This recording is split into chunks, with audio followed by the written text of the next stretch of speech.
प्रिय मित्रों, प्रार्थना के समय में शुभ संदेश पर आपका हार्दिक स्वागत है और मेरा प्यार भरा शालोम। परमेश्वर के नाम का धन्यवाद हो कि फिर से इस सप्ताह उन्होंने हमें ऐसा मौका दिया कि हम उसकी सन्निधि में एकत्रित हों और उसके वचनों पर ध्यान दे सकें और प्रार्थना कर सकें। हम परमेश्वर के नाम का धन्यवाद देते हैं कि इस सप्ताह उन्होंने हमें सुरक्षित रखा और ये दिन दिखाया। और आपके लिए हम प्रार्थना करते हैं, हमारे प्रार्थना योद्धा भी आपके लिए प्रार्थना करते हैं। दिए गए नंबर्स पर आप फ़ोन करते रहिए। कोई भी आपकी प्रार्थना के रिक्वेस्ट या निवेदन होते हैं तो बेझिझक हमें फ़ोन करके बताइए। हमारे प्रार्थना योद्धा प्रेयर करते हैं, हम भी आपके लिए प्रार्थना करते हैं।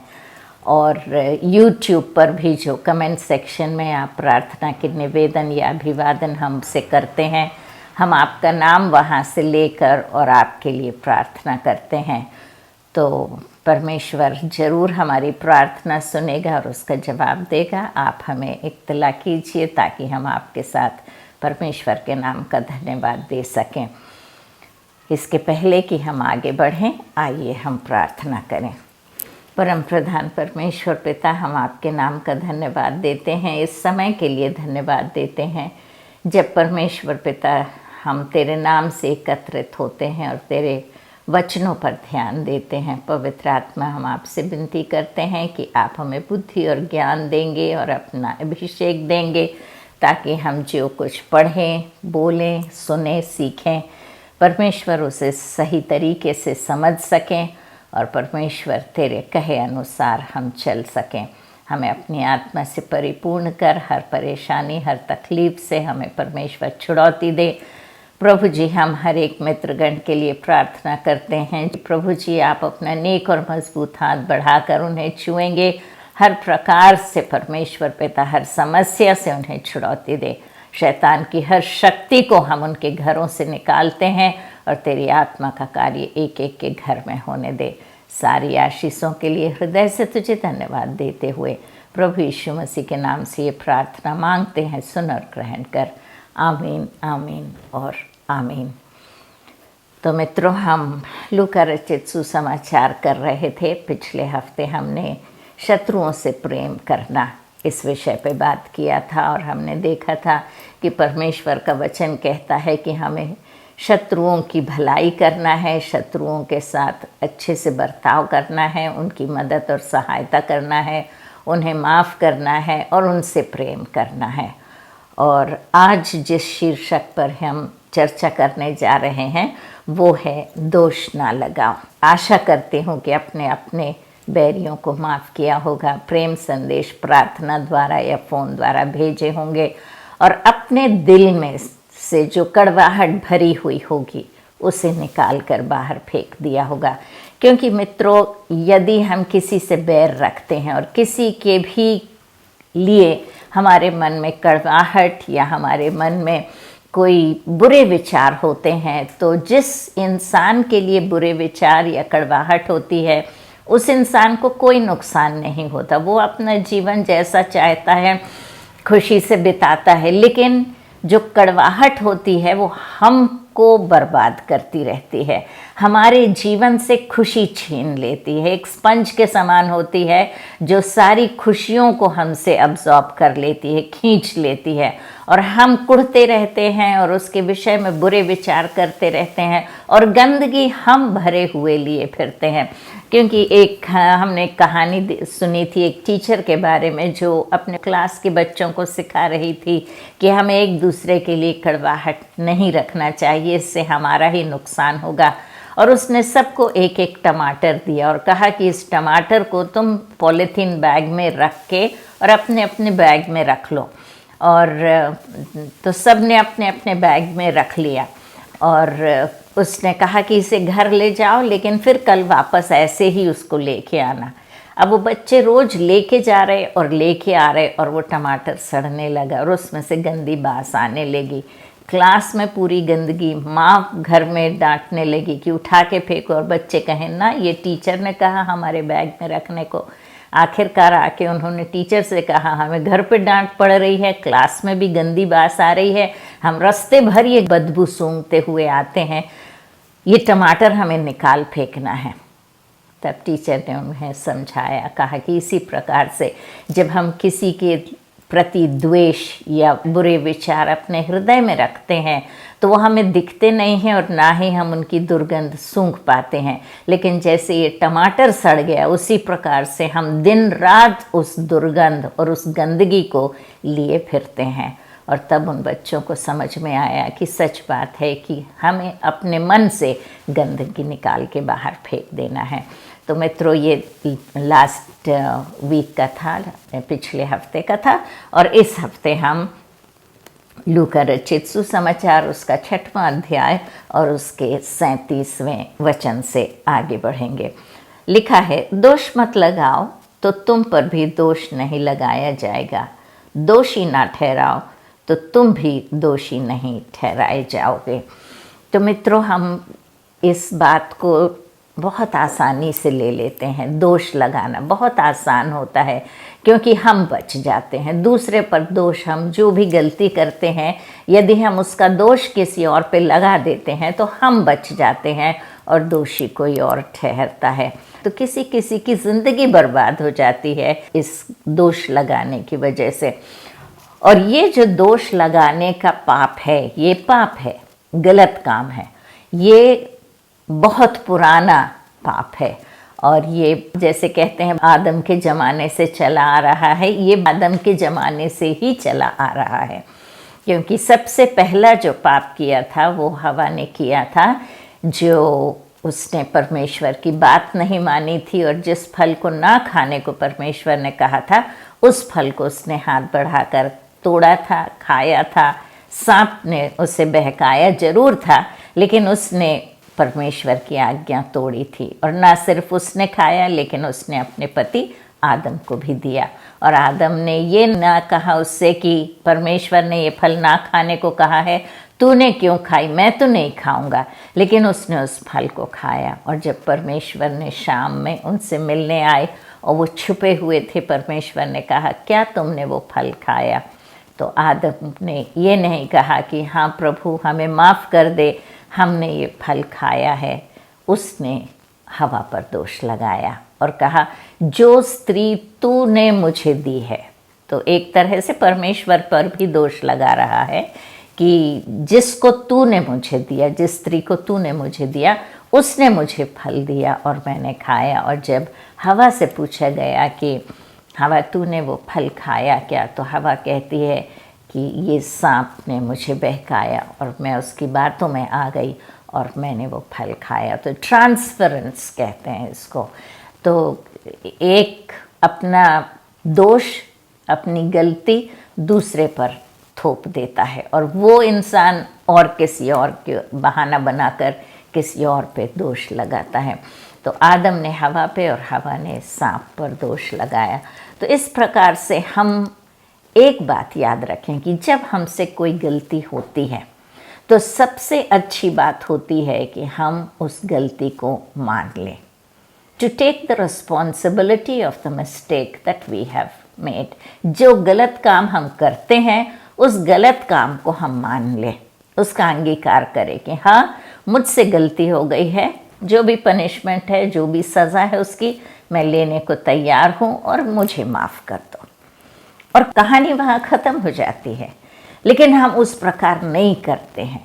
हम कभी कभी देर से आते हैं और हम दोषी ठहराते हैं घर वालों को या बस वाले को या ट्रैफिक को, किसी भी चीज़ का बहाना बनाकर कुछ भी करते हैं। हम लोग गलत काम करते हैं। बच्चे खेलते हुए वक्त किसी को चोट लग जाती, कोई ढकेलता है और जब पूछा जाता तो वो उसके नाम लगाता और वो दूसरे का नाम लगाता।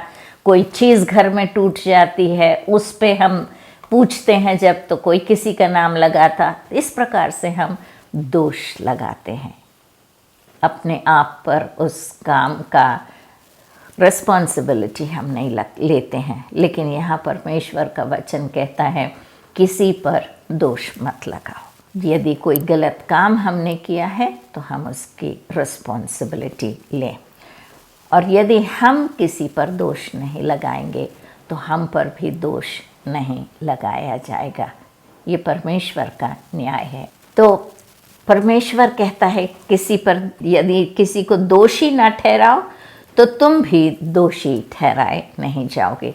यदि हम दोष लगाना छोड़ दें और हम एक दूसरे की भलाई करने में लग जाएं तो ये संसार एक सुखी संसार होगा।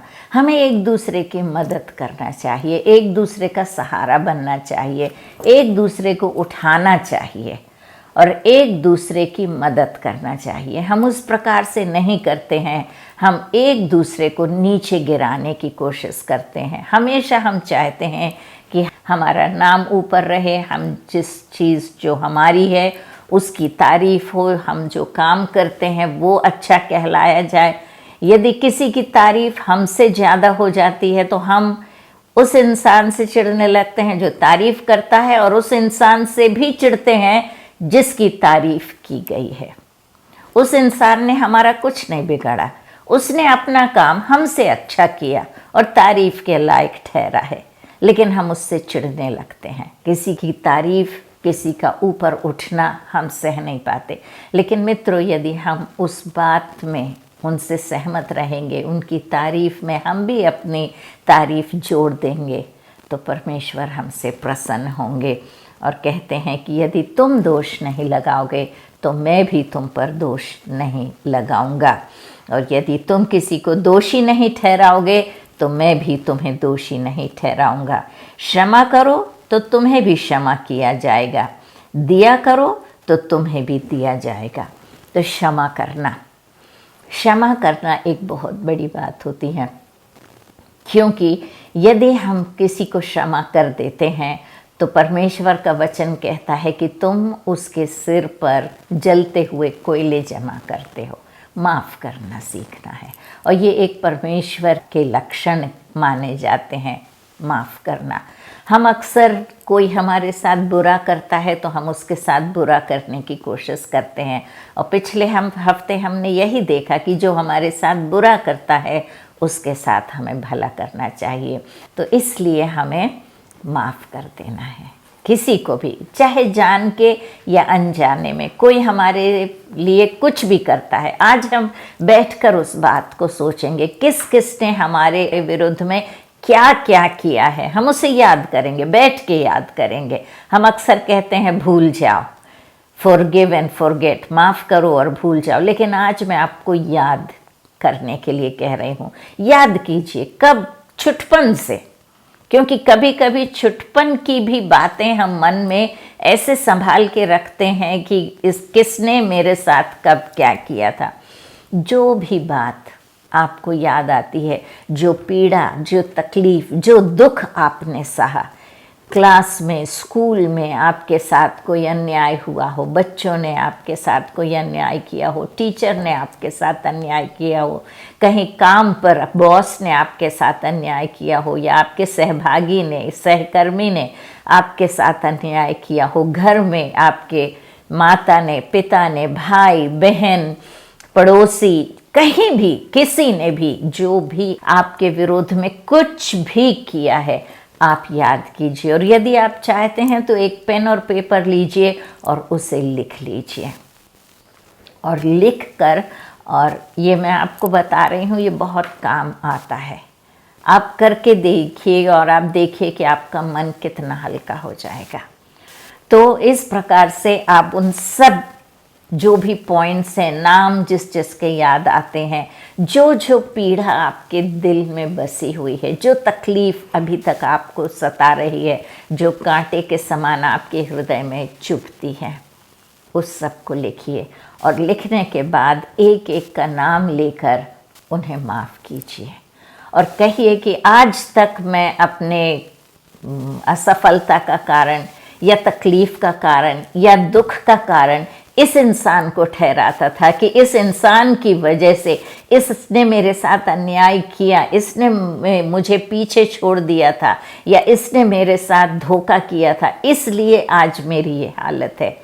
ज़िंदगी में बहुत होता है मित्रों, और यदि आपने भी किसी के अगेंस्ट में कुछ किया है तो वो भी लिस्ट में लिख लीजिए और वो सब लिखने के बाद आप माफ़ कीजिए, उन्हें माफ़ कीजिए, कहिए मैं आपको दोष नहीं लगाता और मैं आपको दोषी भी नहीं ठहराता, मैं आपसे प्रेम करता हूँ, मैं आपसे प्यार करता हूँ। मित्रों, परमेश्वर का वचन कहता है कि इस प्रकार से लोग तुम्हें मेरा शिष्य समझेंगे कि तुम एक दूसरे से प्रेम करो। प्रेम बहुत बड़ी चीज़ है, सबसे बड़ी चीज़ प्रेम है।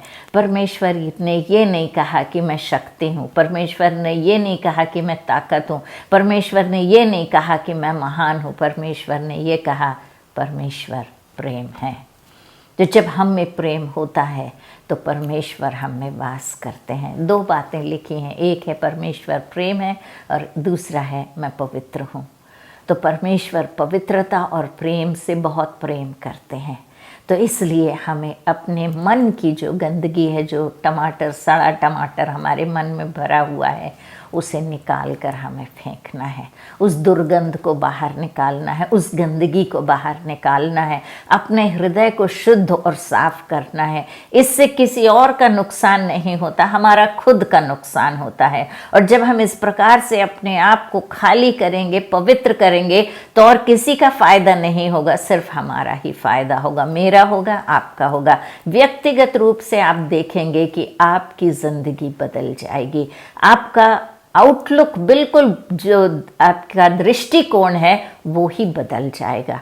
और आप देखेंगे कि आप जब सांस लेंगे तो खुली सांस ले पाएंगे और आपका हृदय हल्का हो जाएगा और आप अपने आप को खुश और आनंदित पाएंगे।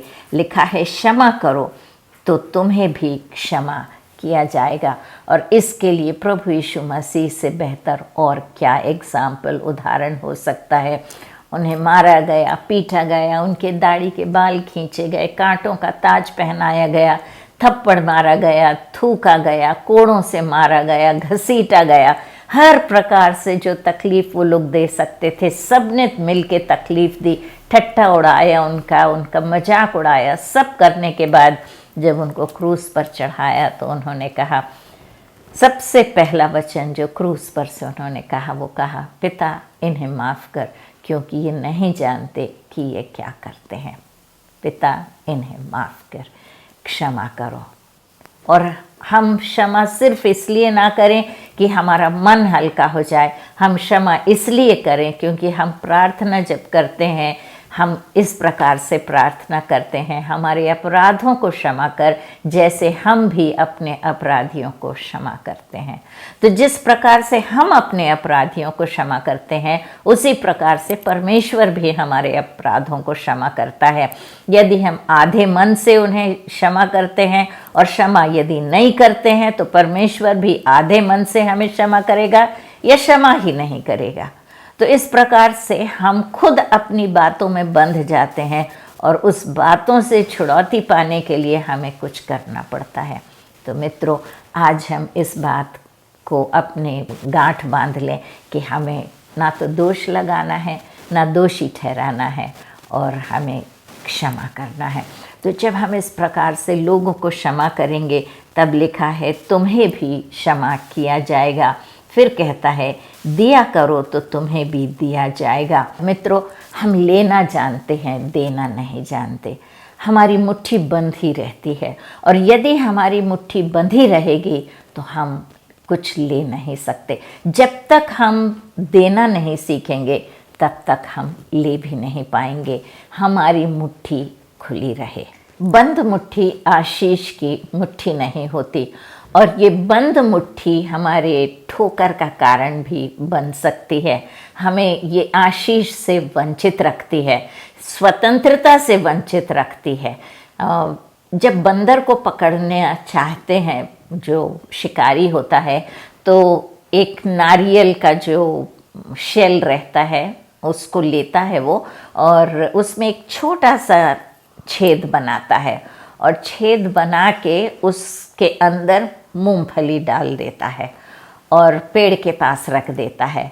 बंदर जब आता है और उस नारियल को देखता है और उसके अंदर कड़कड़ आवाज़ आती हुई सुनता है तो उसको समझ में आ जाता है कि इसके अंदर कुछ है, और वो अपना हाथ उसके अंदर डालता है और जो मूंगफली होती है उसे बटोर लेता है अपने हाथ में और फिर बाहर उसे निकालने की कोशिश करता है। और जब वो उस प्रकार से बाहर निकालने की कोशिश करता है तो उसका हाथ बाहर नहीं निकलता, क्योंकि वो जो छेद बनाया जाता है वो छोटा रहता है। हाथ अंदर तो चला जाता है, यदि वो हाथ वैसे ही बाहर निकाले तो निकल जाता है, लेकिन क्योंकि मुट्ठी बंधी हुई है वो बाहर निकालने में नाकामयाब रहता है। और वो बंधा रहता है एक रस्सी से, एक पेड़ को बंधा रहता है, और इस प्रकार से वो जब बैठ के और उस हाथ फंसा लेता है तो शिकारी आके उसे पकड़ लेता है। तो इस प्रकार से उसकी बंद मुट्ठी ही उसके पकड़वाए जाने का कारण बनती है। तो मित्रों, हम अपनी मुट्ठी खुली रखें, दूसरों को देना सीखें।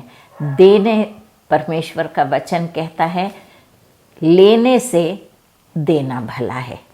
जिस विधवा ने 2 कौड़ी डाली थी परमेश्वर के भवन में जाके, प्रभु यीशु मसीह ने उसे देखकर उसकी सराहना की थी। परमेश्वर देने वाले से प्यार करता है। और आगे हम चल के देखते हैं, लिखा है कि जिस नाप से हम नापेंगे उसी नाप से हमारे लिए नापा जाएगा। तो हम देने से पीछे ना हटें, हम हमेशा दूसरों को देते रहें, क्योंकि जब हम देते हैं तो हमें दुगनी आशीष मिलती है। मेरी एक सहेली थी और वो हमेशा कुछ ना कुछ मेरे लिए, जब भी मुझसे मिलने आती थी, मेरे लिए कोई गिफ्ट लाती थी। और एक बार मैंने उससे कहा कि तू क्यों मेरे लिए गिफ्ट हमेशा लेकर आती है? तो कहने लगी कि मैं तेरे लिए गिफ्ट इसलिए नहीं लाती क्योंकि मैं तेरे से बहुत प्यार करती हूँ, मगर इतना भी नहीं कि हर बार तेरे को गिफ्ट ला के दूँ। लेकिन मैंने एक बात का एक्सपीरियंस किया है, अनुभव किया है कि मैं जब भी तुझको कुछ ला के देती हूँ मुझे दुगनी आशीष मिलती है। तो मैं दुगनी आशीष पाने के लिए तेरे को कुछ देती हूँ। तो मित्रों, सच बात है, मैंने भी ये अनुभव किया है कि जब मैं दूसरों को देती हूँ तब परमेश्वर भी मुझे आशीष से परिपूर्ण करते हैं। लेने से अच्छा देना होता है। तो हम दूसरों की मदद करना सीखें, दूसरों को देना सीखें। और जब हम दूसरों को देना सीखेंगे और दूसरों की मदद करने लगेंगे तो उनको तो आशीष मिलेगी और वो अपनी तकलीफ से बाहर तो ज़रूर आएंगे, लेकिन साथ साथ हमें भी आशीष मिलेगी। और आज हम इस बात को भी अपने जहन में बिठा लें कि हम लेने वाले ज़्यादा नहीं, देने वाले ज़्यादा बने। और इस प्रकार से हम ना सिर्फ आशीषित होंगे लेकिन दूसरों के लिए आशीष का कारण बनेंगे। दोष मत लगाओ, नहीं तो तुम पर भी दोष लगाया जाएगा। दोषी न ठहराओ, नहीं तो तुम भी दोषी ठहराए जाओगे। लिखा है क्षमा करो तो तुम्हें भी क्षमा मिलेगी। लेने से देना भला है, दो तो तुम्हें भी दिया जाएगा। इसे हम अगले हफ्ते फिर कंटिन्यू करेंगे। आइए हम प्रार्थना करें। परम प्रधान परमेश्वर पिता, धन्यवाद धन्यवाद धन्यवाद धन्यवाद। लिखा है परमेश्वर ने जगत से ऐसा प्रेम किया कि उसने अपना इकलौता पुत्र दे दिया। हाँ प्रभु जी, तूने देना सिखाया है, तूने प्रेम करना सिखाया है। हम उस प्रेम को सीख सकें, हम वो प्रेम के कारण परमेश्वर एक दूसरे को माफ़ करना सीखें, एक दूसरे को क्षमा करना सीखें, एक दूसरे के लिए अच्छे विचार मन में रखना सीखें, एक दूसरे की भलाई करना सीखें। परमेश्वर हम एक दूसरे के उत्थान का कारण बने, किसी को ना गिराएं, ना परमेश्वर नीची नज़रों से देखें, लेकिन जिस किसी को हमारी मदद और सहायता की ज़रूरत है हम आगे बढ़कर अपना हाथ बढ़ाएं और उन्हें उठाएं। यदि हम परमेश्वर दूसरों को उठाने वाले बन सकें तो परमेश्वर नीचे गिरे हुए लोग कम और खड़े हुए लोग ज़्यादा होते चले जाएंगे। और परमेश्वर एक दिन ऐसा आएगा जब सारे के सारे गिरे हुए लोग खड़े हो जाएंगे और हम सब मिलकर तेरी आराधना स्तुति गान कर पाएंगे। हम विनती करते हैं कि हमें परमेश्वर तू इस काबिल बना कि हम परमेश्वर तू जो चाहता है और तेरे मन में जो विचार हैं उन विचारों को हम पूरा कर सकें। परमेश्वर पिता, हमारे मन की सारी गंदगी निकाल के दूर कर, हमारे पापों को क्षमा कर। हम सारे पापों को तेरे आगे मान लेते हैं। हमने गलत काम किए हैं, हमने दूसरों को दोषी ठहराया है, हमने बहुतों को क्षमा नहीं किया है, हमारे मन में दूसरों के प्रति कड़वाहट भरी हुई है, द्वेष भरा हुआ है। आज हम उस सबको तेरे सामने लाते हैं और तुझसे माफ़ी मांगते हैं। हमें तू माफ़ कर दे परमेश्वर, और जिन जिन ने हमारे विरोध में काम किया हम उन सबको क्षमा करते हैं और हम उनसे प्रेम करते हैं और हम उनकी भलाई करना चाहते हैं और तुझसे विनती करते हैं कि तू हमें शक्ति दे, क्योंकि हम अपनी शक्ति से तो हम ये काम नहीं कर सकते। हमारे मन में परमेश्वर न्याय चाहिए, हमें इस प्रकार की आवाज़ हमें सुनाई देती है, लेकिन हम विनती करते हैं हम इंसान की ओर से नहीं परंतु तेरी ओर से न्याय पाना सीखें परमेश्वर, क्योंकि तू न्यायी परमेश्वर है। तू भलाई करना जानता है और परमेश्वर तू हमें बुराई के बदले भलाई करना सिखाएगा। हमें परमेश्वर अपने योग्य बना, अपने समान बना, होने दे कि दिन प्रतिदिन हम तेरे समान बनते जाएं परमेश्वर पिता। तेरे जैसा तू चाहता है हम उस प्रकार से चलना सीख जाएं। हमारे पापों को क्षमा कर, हमारे हृदय को साफ कर, पवित्र कर परमेश्वर। तेरा वचन कहता है कि तुम पवित्र बनो क्योंकि मैं पवित्र हूँ। हमारी गंदगी को निकाल के दूर कर, पापों को क्षमा कर, अपनी नज़दीकी में ले और होने दे प्रभु जी कि हम तेरे पीछे हो लें। परमेश्वर फिर से एक बार हमारे सारे मित्रगणों को तेरे हाथ में सौंपते हैं, जो परेशानी में है उसे तेरे हाथ में सौंपते हैं परमेश्वर पिता। अपना हाथ बढ़ा, हर एक की मदद कर परमेश्वर। हर परेशानी, हर समस्या से चुनौती दे। आर्थिक समस्या में जो फंसे हुए हैं परमेश्वर, जिनका कर्जा उनके सिर पर है और जो परेशान हैं, हम विनती करते हैं प्रभु जी कि तू सबको छुड़ौती देगा, आशीष से परिपूर्ण करेगा और होने दे कि हम सब मिलकर परमेश्वर तेरी आराधना स्तुति करते हुए एक दूसरे के सहारे और आनंद का कारण बन सकेंगे। आशीषों के लिए हृदय से तुझे धन्यवाद देते हुए प्रभु यीशु मसीह के नाम से प्रार्थना मांगते हैं, सुन और ग्रहण कर। आमीन, आमीन, आमीन। जय मसीह के मित्रों, परमेश्वर आपके साथ हो, बड़ी से बड़ी आशीष दे और अगले हफ्ते तक परमेश्वर की उपस्थिति आपके साथ रहे। आमीन।